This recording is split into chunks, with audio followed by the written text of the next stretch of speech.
is 2 Thessalonians chapter 2, verse 4. Who opposeth and exalteth himself, verse 3. Let no man deceive you by any means, for that day shall not come, except there come a falling away first, and that man of sin be revealed, the son of perdition. Who's that man of sin being revealed? Esau, Edom. For a long time, like that saying, the devil's greatest trick is to believing that he doesn't exist, which is true, because the whole world thinks that, the devil is just spiritual demon Satan. No, man. The devil is Satan's physical counterpart. You got Satan and you got the devil. The devil is the biblical devil is Esau, Edom, the so-called white man, the son of the wicked. The third part of man, the son of the wicked. You know what I'm saying? And this is that man of sin being revealed in these last days, revealing who he is through the mouth of the prophets of Yahweh Bashim Yahushua in these last days, man. Exposing him, man. And these devils expected a day like this to happen, man. Expected a time like this is coming. These devils knew who we were before, we did, man. Way before we found out, man. In order to tell the, to tell a lie, you fucking have to know the truth, man. And these devils, lied.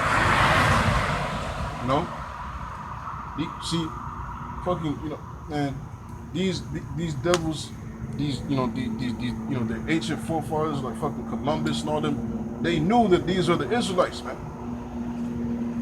That's why you got, like in I believe it's in Mexico, with Hebrew, ancient Paleo Hebrew, written on the stones and whatnot, which I'm not too up on again, on the history on that, but the truth is in the pudding, man. These devils knew who we were before we were, and they know to this day. So they expected the time of the prophets to wake up in these last days, to stand upon their feet,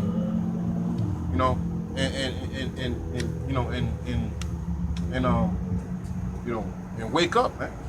Like in Revelation.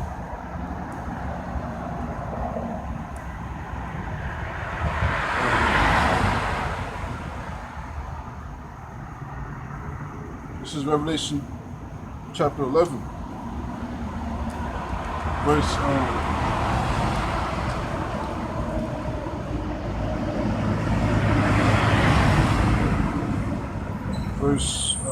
I start at verse 1. And there was given me a reed like unto a rod, and the angel stood, saying, Rise and measure the temple of the Most High, and the altar, and them that worship therein. But the court which is without the temple leave out, and measure it not. For it is given unto the Gentiles, and the holy city shall they tread underfoot 42 months. And I will give power unto my two witnesses, and they shall prophesy 1,200 threescore days, clothed in sackcloth. These are the two olive trees and the two candlesticks standing before the Most High, standing before the power of the earth.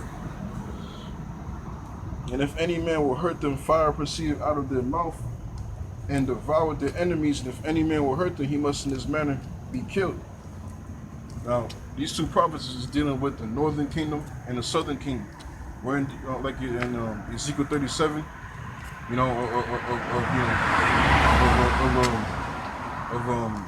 valley of the dry bones, and I believe the two sticks, if I'm not mistaken.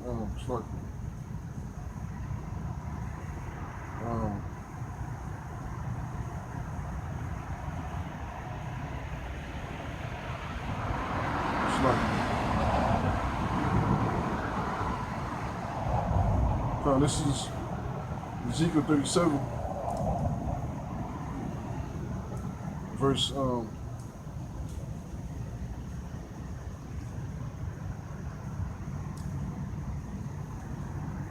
Verse 16. Moreover, thou son of man, take thee one stick and write upon it for Judah and for the children of Israel, his companions, and take another stick and write upon it for Joseph, the stick of Ephraim, and for all the house of Israel, his companions, and join them one to another into one stick, and they shall become one in thy hand.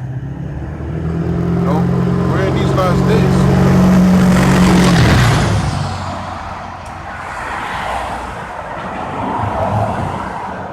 We're in these last days, you know, prophesying unto our nation. You so-called Negroes, you Latinos, you Native Americans, man.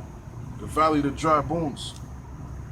Our people, you know, our people are in that dead state, not knowing who they are, not knowing who the enemy is, not knowing where the fuck they're going, not knowing why they're here, not knowing the purpose of them existing. You know, just fucking going about your life being an African American, going about your life being a so-called Haitian, going about your life being a so-called Latino, you know, or Native American. You know, dry bones. You're in your dead state, no understanding. But see, through the mouth of the prophets, you waking up to the knowledge, you know, that's the sinews and flesh that's being brought upon you. You know, that's why you got these certain camps out here. You know, you got these, you know, this great trend, this great, well, yeah, it's like, I wouldn't say trend, but you know, this great, you know, awakening, this great awakening of the true people waking up to who they are. You know, a lot of camps, you know, don't have that breath. The ones that only have the true breath is the men of Great Millstone on down, you know, to the other camps pushing the light, you know, the light doctrine, man, that's in the spirit of prophecy of Yahweh Shai, you know, and you know, that's in the true understanding of the mysteries of the kingdom, man. Those are the ones that have that breath, that they have the full flesh and the breath, which is the most important thing. But see, those that just got the flesh, they ain't got that breath. You know, like the elect does, man. Only the election have the breath, man. You know? But the main point is going back to Revelation chapter 11.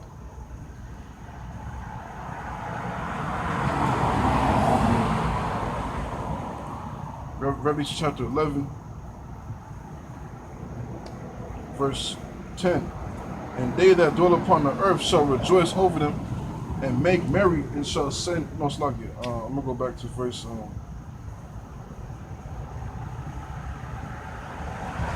And I will give power to my 2 witnesses. They shall prophesy 1,260 days clothed in sackcloth. These are the 2 olive trees and the 2 candlesticks standing before the Most High of the earth. And if any man will hurt them, fire proceedeth out of their mouth and devoureth their enemies. And if any man will hurt them, he must in this manner be killed. These are power to shut heaven, and it rain not in the days of their prophecy, and have power over waters to turn them into blood, and smite the earth with all the plagues as often they will, as often as they will. So, you know, let's talk about, you know, the southern kingdom and the northern kingdom coming back to who they are as a whole nation. Like it says in Ezekiel, take those 2 sticks and make it one. And that's dealing with the sign. That's why when Jake walked by, you know, and they look at the sign, you know, they want to inquire, you know, what's the meaning of this? You know, like why do I see, you know, nationalities upon the sign? Because that's the sign, man. You waking up to who you are, man. You know, and if you see your, you know, your respective nationality upon that sign, that's who you are, man. You know, if you're so-called, you know, Haitian, you know, and you know, your line goes back to the tribe of Levi. You know, if you're so-called, you know, just you know, a Negro or just an African American, you are from the tribe of Judah, man. You know, so-called Jamaican. You're from the tribe of Benjamin. You know. Naphtali, you know, from Argentina to Chile, you know, to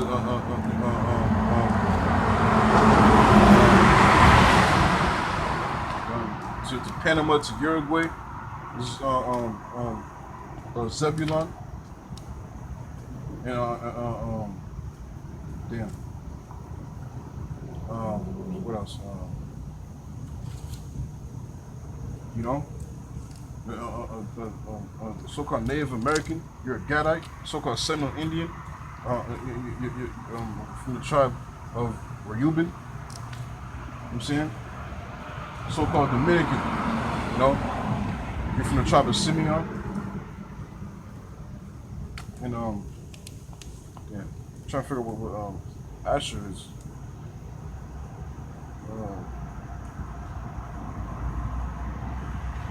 The Cubans from the tribe of Manasseh, you know, so-called Puerto Rican from the tribe of Ephraim, you know, and Asher from the, from Colombia to Uruguay, you're from the tribe of Asher.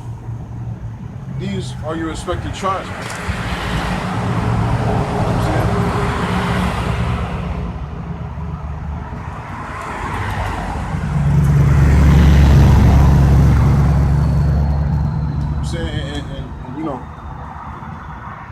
These, for a certain period of time, we had no idea. Our people had no clue who the fuck they were, man. No idea who they were. And we was, gone without, teachers and, priests, for our nation. But the Lord, through His grace and mercy, through these last days, before the great and terrible day of the Lord, of Yahweh Shah, Lord, He has mercy and gives our people one more chance, man. One more fucking chance before the great and terrible day of Yahweh Shah. He sent forth, prophets to warn you. Wake your ass up, or else, man. But going back to Revelation chapter 11, verse 11, and after 3 days, verse 10. And they that dwell upon earth shall rejoice over them, and make merry, and shall send gifts one to another. Because these two prophets tormented them that dwell on the earth, man. So these people, these nations, mainly these Edomites, man, and all these other nations knew who the true Israelites are, man. And because of us in our ignorance, even to this day, us being in our ignorance, not knowing who we are, not having a fucking clue who we are. They rejoiced over that, man. Made merry, they was happy and sent gifts. And a part of those gifts were our body parts, man. Dealing in slavery, you know what I'm saying, sending gifts one to another, chopping up, chopping up parts of us, sending them one to each other, in the time of slavery, man. We had it harsh, man.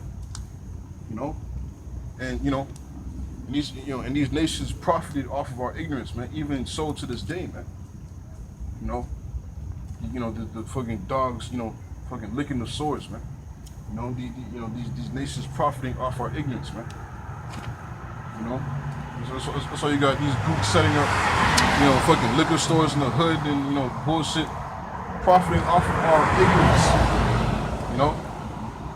Profiting off, off of our stupidity and our ignorance, man. Jake being Christians. You got Esau profiting off of Israelites being Christians. Further separating you away from your true power, from your true nationality. But see, in these last days, the elect are waking up to who they are. And they will come back true and whole. And the Lord's gonna only deal with His election, and the rest of us gonna be cut off and die. But going back to Revelation chapter 11, verse 11.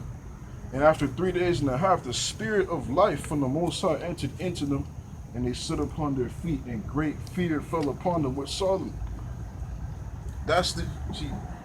Going back to what we were talking about, these elites are expecting a time like this to happen. These elites are expecting a time like this. At some point in time, these people that we have in captivity, they're going to wake up to who they are. And we're in these last days. to where the end is being made manifest, man, of the sign, of the Israelites waking up to their true nationality, calling upon their true power, calling upon their true God, the true name, in the true name, man. And scripture tell you how the name of the Lord is dreadful amongst the heathen, man. But you got these other fucking camps,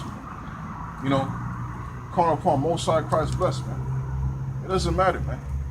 All the Lord's dealing with is the election, man. Esau can have these other 2/3 niggas, man.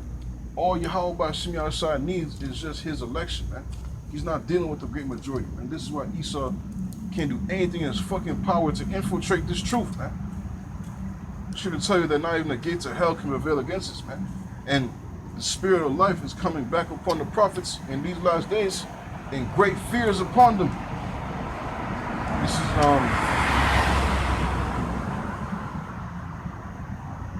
Wisdom of Solomon.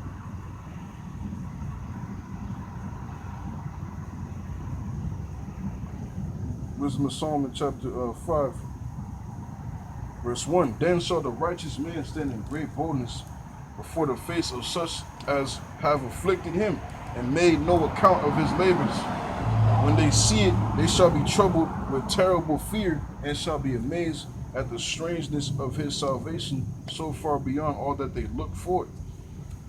Now reading on in Revelation chapter 11, verse 11, and after 3 days and a half, the spirit of life from the Most High entered into them, and they stood upon their feet, and great fear fell upon them which saw them, and they heard a great voice from heaven, saying unto them, come up hither. And they ascended up to heaven in a cloud, and their enemies beheld them. We're in these last days, before the great and terrible judgment of the day of the Lord, Yahweh Shai, the Lord sent forth his prophet Elijah Bivens. It's like Elijah the prophet and John the Baptist, which is Abba Bivens, man. And through the spirit, our forefather Abraham, turn the hearts of the children to their fathers and the fathers to the children, before the Lord come back and smite the earth with a curse. Pertaining to Malachi chapter 4. Forget that. This is Malachi chapter 4, verse 6, and it's like in verse 5. Behold, I will send you Elijah the prophet before the coming of the great and dreadful day of the Lord Yahweh Shemiah Shai, and he shall turn the heart of the fathers to the children, and the heart of the children to their fathers, lest I come and smite the earth with a curse. Through this man, through the elders being, and through our elders, it's like through him, starting through this man, on down, through the elders of our elders, and on down to our elders today, and on down to our bishops, on down to the prophets and brethren.